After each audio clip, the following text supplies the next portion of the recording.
The room erupted in applause when my husband handed me divorce papers on our 25th anniversary. I smiled, signed them, and whispered, "You have no idea what you just gave up." For a few seconds, nobody moved. Then Richard's sister laughed. Not a nervous laugh, a real one. "Well," Karen said, lifting her wine glass, "that went better than I expected." Someone at the other end of the table chuckled. My son Kevin clapped twice. My daughter Megan looked down at her plate, but she didn't stop him. I remember the sound of silverware against china. I remember the little birthday-style candles on the cake the restaurant had brought out. Most of all, I remember the way Richard looked at me. He expected tears. He expected me to beg. After 25 years of marriage, he knew exactly how much I hated making a scene. We were at a private room in a restaurant in Dublin, Ohio, about 20 minutes from the house where Richard and I had raised our children. I had spent nearly 3 weeks planning that dinner. I had called relatives, checked the menu, ordered the cake, and even picked out the cream-colored tablecloths because Richard always said he hated anything that looked too fancy. I thought we were celebrating us. Apparently, I was celebrating alone. Richard pushed the envelope across the table. "I think it's time," he said. His voice was calm, almost rehearsed. I looked at the papers without touching them. "Time for what?" He leaned back in his chair. "Let's not make this harder than it needs to be, Linda." That was when Kevin spoke. "Mom-Dad's been unhappy for a long time." I turned toward my 27-year-old son. He wouldn't meet my eyes. Megan was 24. She had both hands wrapped around a glass of iced tea. "Did you know I asked her?" She swallowed. "Mom?" That one word told me enough. Richard's family had known. My children had known. Maybe everybody had known except the woman sitting across the table from the man she had slept beside for 25 years. I opened the envelope. The first page was exactly what I expected. Petition for dissolution of marriage. Richard had already hired an attorney. He had already made arrangements. He had already decided how my life was going to change. "You planned this," I said. Richard gave a small shrug. "I planned to stop pretending." I looked around the table. His mother avoided my eyes. Karen was still smiling. Kevin had his arms folded across his chest. Then Richard said the sentence I would remember for the rest of my life. "You'll be fine. You've never been the one carrying this family financially." I almost laughed. Not because it was funny. Because if I didn't laugh, I was going to cry in front of all of them. For 25 years, I had paid bills, handled insurance, kept track of taxes, scheduled appointments, packed lunches, sat in emergency rooms, helped with homework, and spent countless evenings balancing Richard's business books at our kitchen table. But apparently none of that counted. I picked up the pen. Richard watched me closely. "You don't have to do this tonight," he said, suddenly softer. "No," I replied. "I think I do." My hand shook once. Only once. Then I signed. I slid the papers back toward him. Nobody applauded this time. I stood, picked up my purse, and looked at Richard. He smiled. It was the same smile he used when he thought he had won a business deal. I leaned close enough that only he could hear me. "You have no idea what you just gave up." He actually laughed. "Linda, come on." I walked out. The parking lot was cold and the November wind cut through my coat. I sat inside my Honda CR-V for nearly 10 minutes without starting it. Then I cried. Not loudly. I just sat there with both hands on the steering wheel, watching the restaurant lights blur through my tears. I wanted to call someone. My sister lived in Cincinnati, but it was nearly 10 at night. I wanted to call Megan. I wanted to ask Kevin how he could sit there and clap. Instead, I drove home. Our house felt different the moment I opened the door. Richard's shoes were still by the garage. His coffee mug was in the sink. A framed photograph from our 10th anniversary sat on the hallway table. I picked it up. In that picture, Richard was holding my waist and smiling like I was the luckiest woman in Ohio. I set it down. Then I went upstairs. For 18 years, there had been a small metal box at the back of my closet. Richard had asked about it once years ago. I told him it contained old tax records. That was true. It just wasn't the whole truth. I pulled the box out and carried it to the bed. I stood there for another minute, listening to the refrigerator hum downstairs. That ordinary sound almost broke me. There was no dramatic music. No thunder outside, just our old house settling around me while I realized that the life I had trusted for 25 years could disappear over one dinner. I wiped my face, locked the bedroom door, and opened the folder. Inside were bank statements, property documents, an old inheritance letter from my mother, and a folder I had not opened in years. I stared at the folder for a long time. Richard believed I was walking away from our marriage with nothing. He believed I had spent 25 years building his life while having no life of my own. He was wrong. And 2 months later, he was going to find out just how wrong he had been. The folder in that metal box had belonged to my mother. I had almost forgotten how heavy it felt in my hands. Not physically, emotionally. My mother, Evelyn, had been the kind of woman who saved every receipt in an envelope and never threw away a warranty card. When she died 18 years earlier, she left me a modest inheritance. Nothing life-changing at the time. About $75,000 after taxes and expenses. Richard had wanted me to put every penny into his construction company. This could really help us get moving, he told me back then. I remember sitting at our kitchen table in our old Columbus house looking at the check. How much would be mine, I asked. He laughed. Linda, what do you mean yours? It's our family. I should have noticed that answer. Instead, I deposited part of the money into a separate account and used the rest to buy a small commercial property outside Dublin. At the time, it was nothing impressive. An aging 2-story building with a bakery on one side and a vacant office on the other.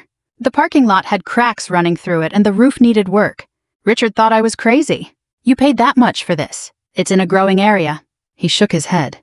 You've always been too cautious with money. That was the irony. For years, Richard had called me cautious whenever I refused to gamble with our future. Now, 18 years later, the property was worth considerably more than I had paid for it. I sat on the edge of the bed and looked through the documents. The deed was still in my name. So were the tax records. I had never transferred ownership to Richard. Never put his company on the deed. Never used the property as collateral for his business. I had kept it separate because something in me had always wanted one thing that was mine. At the time, I couldn't have explained why. That night, I finally understood. Richard had spent 25 years telling himself he was the one who built our life. Maybe I had helped him believe it. The next morning, I called an attorney. Her name was Susan Miller. She was 61, had practiced family law in Central Ohio for more than 3 decades, and had the kind of voice that made you feel she had heard every bad decision a human being could make. She reviewed my documents without interrupting. When she finished, she looked over her glasses.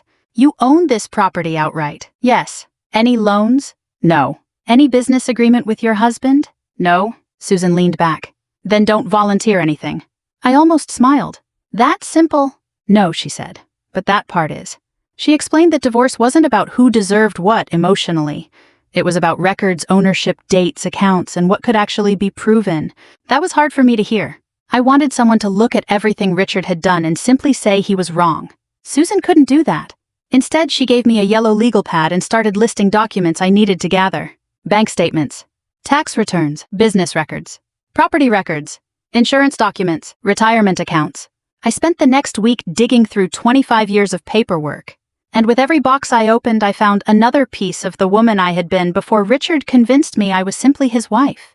I found old pay stubs from the accounting firm where I had worked before having children. I found a photograph of me at 26 standing outside an office building with a calculator in one hand and a terrible 80s haircut. I laughed when I saw it. Then I cried. I had forgotten that woman. She had plans. She wanted to become a CPA. She wanted to travel. She wanted to buy a house with a big kitchen. Somewhere along the way, all of those things became later. Later never came. Instead, I raised Kevin and Megan. I kept the household running. When Richard's company nearly collapsed during a difficult year, I spent 3 months helping him organize invoices and unpaid accounts. When he couldn't afford an outside bookkeeper, I did the work at our dining room table after the children went to bed. When his first big commercial contract came through, I was the one who reminded him to send the insurance certificates. He told people he had built the company himself. I never corrected him. Maybe that was my mistake. 2 weeks after the anniversary party, Kevin called. Mom, can we talk? Sure. There was a long silence. Dad's doing okay. I closed my eyes. That's good. He says you're making the divorce harder than it needs to be. I looked at the stack of financial documents beside me. I haven't called your father once. I know. Then what exactly am I doing? Kevin sighed. I don't know. That answer hurt more than I expected. I wanted to tell him everything. I wanted to tell him about the property. I wanted to tell him how much his father had lied. Instead, I said, Kevin, I love you, but you don't know everything that's happened between your father and me. I know Mom. No, you know his version. Silence. Then he said something I'll never forget. Dad says you were always too dependent on him. I stared at the kitchen window. Outside, a school bus stopped at the corner. Children climbed aboard wearing backpacks and winter coats. For a moment, I remembered Kevin at 8 years old running through that same doorway because he had forgotten his lunch. I had packed another one. I always had. Your father can believe whatever he wants, I said. Then I hung up. 3 days later, I found out about Stephanie. I wasn't snooping. At least that's what I told myself. Susan had requested copies of Richard's business records, and one of the documents included expenses from a company credit card. There were dinners, hotel charges, weekend trips to Cleveland, and several payments to a woman named Stephanie Collins. I recognized the name. She worked in Richard's office, younger than me by at least 15 years. I sat at my kitchen table with the papers spread out in front of me. For a long time I just stared at them. The divorce wasn't about some sudden realization that Richard needed freedom. He had already started building a replacement life while I was planning our anniversary dinner. That was the part that finally changed something inside me. I stopped asking what I had done wrong. I started asking what I was going to do next. 2 days later, Richard called. His voice was strangely gentle. "Linda, we should talk." I almost laughed. For 25 years I had been waiting for him to say those words. Now that he finally did, I knew exactly why. He had discovered something. He just didn't know that I had discovered it too. And neither of us knew yet how much trouble was coming. 2 months after Richard handed me divorce papers in front of his family, I had learned how to sleep on one side of the bed. That sounds like a small thing. It wasn't. For 25 years, I had slept beside the same man. I knew the sound of his breathing, the way he kicked the blankets off in the middle of the night, and how he always reached for his phone before he reached for his glasses. Now there was an empty half of the bed. At first I hated it. Then I got used to it. By the beginning of January, I had moved into a small apartment in Dublin, Ohio. It wasn't fancy. The kitchen had outdated cabinets, and the heat made a clicking sound every time it came on. But it was mine. Nobody complained when I left a coffee cup in the sink. Nobody asked where I was going. Nobody told me I was spending too much money at the grocery store. Every morning I made coffee in a little 12-cup Mr. Coffee machine, put on my walking shoes, and went outside before the neighborhood got busy. I wasn't suddenly happy. I was simply learning what quiet felt like. I had also gone back to work part-time for a small accounting office near Tuttle Crossing. The owner, Marlene, was an old acquaintance who didn't ask too many questions. She just handed me a stack of invoices on my first day and said, "You still know what you're doing?" I smiled. "I'd better. You're paying me." She laughed. Good answer. For the first time in years, I had a reason to get dressed in the morning that didn't involve Richard, his company, or somebody else's schedule. Still, rebuilding a life wasn't as clean as people make it sound. Some nights I missed him. Not the man he had become. The man I thought he was. There was a difference. I missed the young Richard who used to bring me a milkshake after a long day at work. I missed the man who sat beside me in the hospital when Megan had pneumonia. I missed the husband who once drove through a snowstorm because I had forgotten my purse at a restaurant. Those memories didn't disappear just because he had humiliated me. That was the hardest part. You can know someone treated you badly and still miss the good years. I had just finished breakfast one Tuesday morning when my phone rang. It was Susan. "Linda, do you have a minute?" "Sure." Her voice was serious. "Richard's business is having cash flow problems." I sat down. "How bad?" "Bad enough that he's looking for money." I stared at the coffee mug in my hand. "From where?" "That," she said, "is where you come in." My stomach tightened. Susan explained that Richard had borrowed heavily to expand his construction company. He had taken on new equipment, hired additional workers, and committed to several projects that weren't paying as quickly as expected. On top of that, there were expenses connected to his new relationship. Travel, hotels, meals, a new apartment, and apparently a very expensive engagement ring. I couldn't help myself. He bought her an engagement ring. Susan paused. "Yes." I laughed. Not because it was funny. Because sometimes life gives you a detail so ridiculous that laughing is the only reasonable response. Susan laughed too. "It's not the funniest part." "What is?" "Richard has discovered how much your property is worth." My smile disappeared. The commercial property. The one he had called a terrible investment 18 years earlier. The one he had never bothered to understand. How much does he know? He knows enough. My phone buzzed while we were talking. "Richard." I stared at his name on the screen. Susan said, "Don't answer yet." I wasn't planning to. Good, let him leave a message. I watched the phone ring until it stopped. A few seconds later, a voicemail appeared. I played it. "Linda, it's me. I think we should talk. There's no reason for us to be hostile toward each other.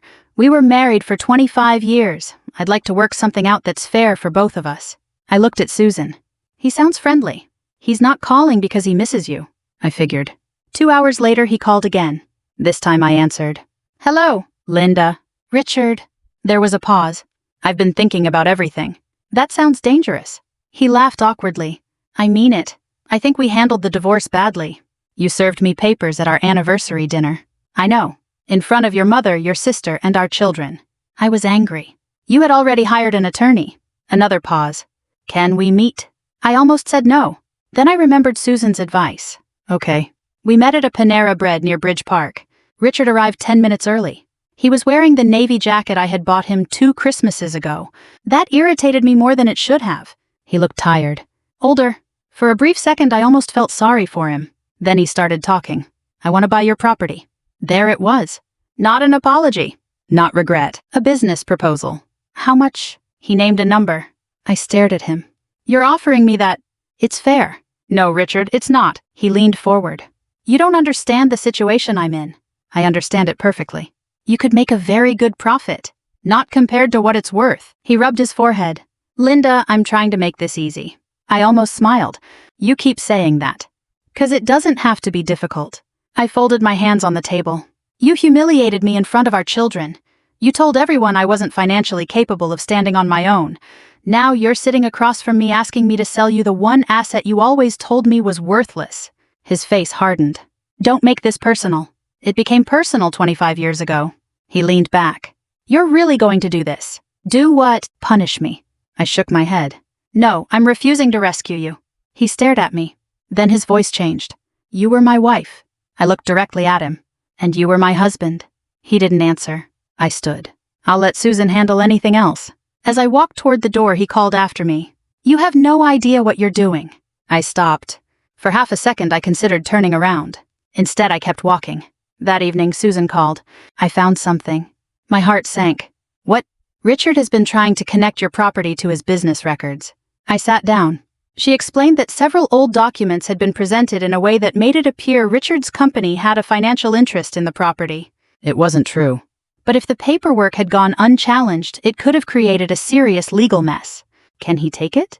Not if we do this correctly. That's not the same as no. Susan was quiet. No, it isn't. That was the first night since the divorce that I truly felt afraid.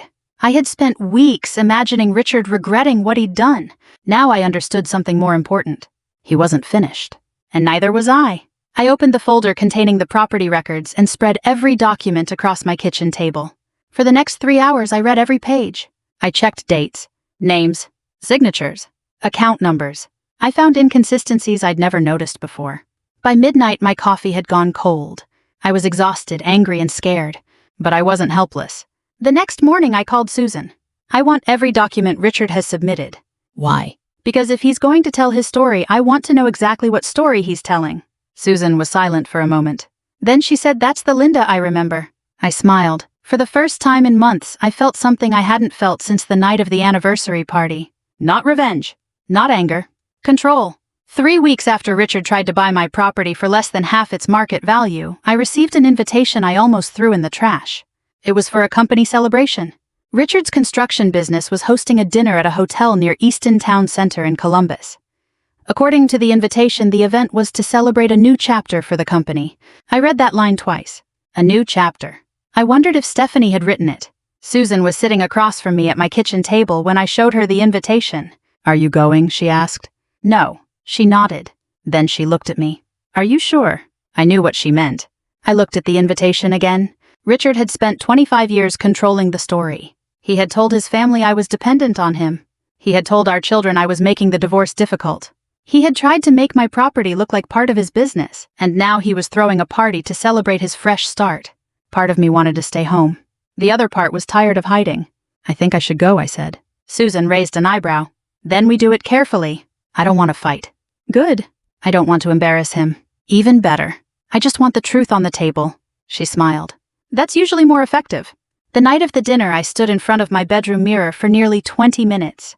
I had bought a simple navy dress from Macy's. Nothing flashy. Nothing that screamed, look at me. I wanted to feel like myself. I put on a pair of small pearl earrings my mother had given me years ago. Then I grabbed my purse. For a moment, I thought about the woman who had walked out of that anniversary dinner 2 months earlier. She had cried in the parking lot. She had driven home wondering how she had failed. I didn't feel sorry for her anymore. I understood her. There was a difference. Susan met me in the hotel lobby. She wasn't alone. Her colleague David, a real estate attorney, stood beside her carrying a thin leather folder. Everything ready? I asked. Susan nodded. Everything. We entered the ballroom just after 7. The room was crowded. Business associates, employees, friends, a few local contractors, and of course Richard's family. I recognized Karen immediately. She was standing near the bar with her husband. When she saw me, her smile disappeared. Kevin was across the room. He looked surprised. Megan stood beside him. Then I saw Richard. He was near the stage wearing a charcoal suit and talking to Stephanie. She looked beautiful. She was younger than me, professionally dressed, and completely unaware that I knew about the hotel charges, the dinners, and the weekend trips. Richard saw me. His expression changed. For 1 second he looked genuinely nervous. Then he recovered. He walked over. "Linda." "Richard." "You came. You invited me. I didn't expect you to actually show up." I noticed. His jaw tightened. Stephanie walked over. "Everything okay?" Richard smiled. "Yes, this is Linda." Stephanie looked at me. Oh, just one word. But I knew from her expression that Richard had never told her the whole story. She extended her hand. "Nice to meet you." I shook it. "You too." Then I walked away. Dinner started at 7:30. Richard gave a speech about growth opportunity and moving forward. He thanked his employees, he thanked his mother, he thanked Stephanie. Then he said something that made my stomach turn. Sometimes in life you have to let go of the past so you can build the future. There was applause. I looked at Kevin. He wasn't clapping. Neither was Megan. After dinner, Susan quietly touched my arm. "Ready?" I nodded. We walked toward the small table where Richard had placed several business documents. David set his folder down. Richard noticed. "What is this?" I answered. "The truth." His face went pale. Susan handed him a copy of the property deed. He looked at it. Then another document. Then another. "This doesn't prove anything," he said. David calmly explained the ownership history. The property had always been mine. The original purchase had been funded through my inheritance. The taxes had been paid from my separate account. Richard had never been an owner. Then Susan placed copies of the documents Richard had submitted during his financial negotiations on the table. "There is a problem," she said. Richard stared at them. "You represented that this property was connected to your company." "I never said that." "You didn't have to say it," David replied. "Your paperwork created that impression." People had started gathering around us. Karen stepped closer. "What is going on?" Richard snapped. "Nothing." I looked at him. "It isn't nothing." He lowered his voice. "Linda, don't do this here." "I didn't start this here." He stared at me. Then he said the same thing he had said so many times before. "You were my wife. You should have helped me." The room went quiet. I took a breath. "I was your wife. I was never your property." Nobody laughed. Nobody clapped. For the first time, Richard had no audience cheering him on. Then Stephanie spoke. Her voice was small. "You told me that property belonged to you." Richard turned toward her. "Stephanie, this isn't the time. You told me it was part of the company." I said it was complicated. "No," she said. "You said it was yours." Karen looked at Richard. "You told us Linda didn't own anything." He didn't answer. Kevin finally stepped forward. "Dad." Richard looked at him. Kevin's face was red. "Is Mom telling the truth?" Richard opened his mouth. Nothing came out. That was the moment everything changed. Not because I had won. Because the people who had believed him were finally hearing the silence that followed his lies. Megan walked toward me. "Mom?" Her eyes filled with tears. "I'm sorry." I nodded. "I know." She hugged me. I held her for a few seconds. Kevin stood there awkwardly. Then he walked over too. "Mom, I didn't know." "I believe you." Richard looked around the room. His company celebration had become something else entirely. He tried to regain control. Everyone needs to calm down. But nobody was listening anymore. Stephanie took off her engagement ring. She placed it on the table. "I need to go." Richard stared at her. "Stephanie." She shook her head. "You lied to me." Then she walked away. I almost felt sorry for him. Almost. But sympathy doesn't erase consequences. I picked up my purse. Susan gathered the documents. As I turned to leave, Richard called my name. "Linda." I stopped. He looked smaller than I had ever seen him. "I didn't think you'd fight back." I looked at him. I didn't know I had to. Then I walked out. Outside, the January air was cold. Kevin and Megan followed me to the parking lot. Nobody spoke for several seconds. Finally, Kevin said, "Can we talk?" I looked at my children. For the first time in 2 months, I didn't feel like I had to prove anything to anyone. "Tomorrow," I said. "Okay." I got into my car. Before starting the engine, I looked back at the hotel. 2 months earlier, Richard had humiliated me in front of everyone I loved. Tonight, I hadn't humiliated him. I had simply stopped protecting him from the truth. And somehow that was enough. The next morning, Kevin came to my apartment carrying 2 coffees. He stood outside my door for several seconds before knocking. When I opened it, he held up one of the cups. "Black coffee, no sugar." I looked at him. "You remembered?" He gave me a tired smile. "I remember a lot more than you think, Mom." I stepped aside. "Come in." He sat at the small kitchen table, the same table where I had spent half the night sorting through property records before Richard's company party. For a while, neither of us spoke. Then Kevin said I was wrong. I looked down at my coffee. That's a good start. He smiled faintly. I thought Dad was the one who built everything. He wanted you to think that. I know. He rubbed his hands together. When he told us he was divorcing you, he made it sound like you were holding him back. I nodded. That's what he told me too. I should have asked you. Yes, I said quietly, you should have. He looked down. I'm sorry. That was the first time Kevin had ever apologized to me as an adult. It wasn't dramatic. There was no music. No tears rolling down his face. Just a grown man sitting at his mother's kitchen table finally admitting he had believed the wrong person. And somehow that meant more to me than anything Richard could have said. Megan came over later that afternoon. She brought a grocery bag filled with things I didn't need. Bread, eggs, apples, a box of cereal. I laughed when I saw it. What is all this? I didn't know what to bring. You could have just brought yourself. She looked at me. I know. Then she hugged me. I held her for a long time. She was still my little girl in my mind even though she was 24 and had her own apartment job and life. I'm sorry, Mom. I know. I laughed that night. I pulled back. I remember. She wiped her eyes. I thought Dad was finally going to be happy. I nodded. I understand. No, you don't. Yes, I do. She looked at me. I spent 25 years trying to make your father happy too. That made her cry again. We sat together on the couch. For the first time I told her some of the truth. Not every detail. Children don't need to know every ugly thing their parents did to each other. But I told her about the business. About the years I had helped Richard. About the property my mother had left me. About the way Richard had tried to use old documents to make it appear connected to his company. Megan listened quietly. Then she said, how did we not know? Because I didn't talk about it. Why? I thought about that. Because I thought protecting the family meant keeping everything private. She nodded slowly. I guess Dad learned the opposite lesson. He did. The divorce was finalized several weeks later. There was no dramatic courtroom scene. No shouting. Just paperwork signatures, attorneys, and a judge who had seen thousands of couples walk through the same process. Richard kept most of the business. He had to restructure some of his debt and sell 2 pieces of equipment he didn't really need. He also sold the house. That part surprised me. For years, Richard had treated that house like proof that he had succeeded. Now he couldn't afford to keep it without cutting into the money he needed for the company. I didn't celebrate. I didn't drive past the house laughing. I didn't tell anyone that I had won. The truth was there were nights when I still felt sad. I missed the kitchen. I missed the backyard. I missed the sound of Kevin and Megan arguing over the television when they were teenagers. I even missed some things about Richard. That was the part nobody warned me about. Ending a bad marriage doesn't erase 25 years of memories. You don't wake up one morning and suddenly hate every good day you ever had. Some memories stay good. They just stop being enough to keep you in a bad situation. Richard called me about 3 months after the anniversary party. I almost didn't answer. Then I did. Hello, Linda. He sounded tired. How are you? I'm okay. There was a long pause. I owe you an apology. I leaned back in my chair. You do. He exhaled. I was arrogant. Yes. I thought you needed me. You wanted me to need you. He was quiet. That too. For once he didn't argue. He told me Stephanie had left. The company was smaller now. His mother wasn't speaking to him much.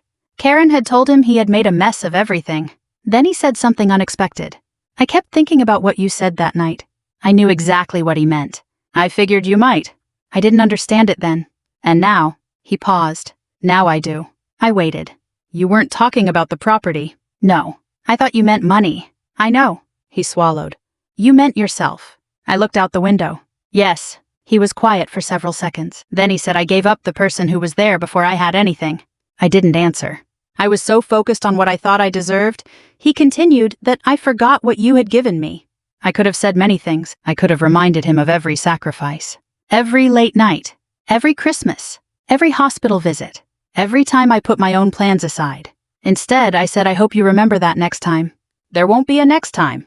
That almost made me smile. Good. We ended the call without saying goodbye. I sat there for a while. I expected to feel victorious. I didn't. I felt tired. But underneath the tiredness was something better. Peace. A few months later, I started taking weekend trips with 2 women from the accounting office. Nothing extravagant. A Saturday in Cincinnati. A fall weekend in Hocking Hills. One spring trip to Chicago where we walked until our feet hurt and ate deep dish pizza at a little restaurant near Lincoln Park. I also started working more hours. Not because I needed the money. Because I liked being useful again. One afternoon, Marlene handed me a set of financial reports and said, you know, you could do this full time. I laughed. At my age? She looked at me. Linda, you're 52, not 92. I laughed so hard I nearly spilled my coffee. It felt good. Really good. One evening I opened the metal box from my closet. The old wedding ring was inside. I picked it up. For a moment I remembered the anniversary party. The laughter. The papers. Richard's confident smile. The words he had spoken. Then I remembered something else. The woman sitting alone in her car afterward. She had thought her life was over. She was wrong. Her life had simply become hers again. I put the ring back in the box. I didn't throw it away. I didn't need to. It was part of my history. But it wasn't my future. I closed the lid. Then I made myself a cup of tea, sat by the window, and watched the evening traffic move down the street. I finally understood something I wish I had learned years earlier. Sometimes the person who thinks they're throwing you away has no idea what they're losing. And sometimes losing someone is the first time you finally get yourself back. If you've ever been underestimated, betrayed, or made to feel like you weren't enough, I hope you remember that your value was never decided by the person who failed to see it. And if this story meant something to you, stay with me for the next one.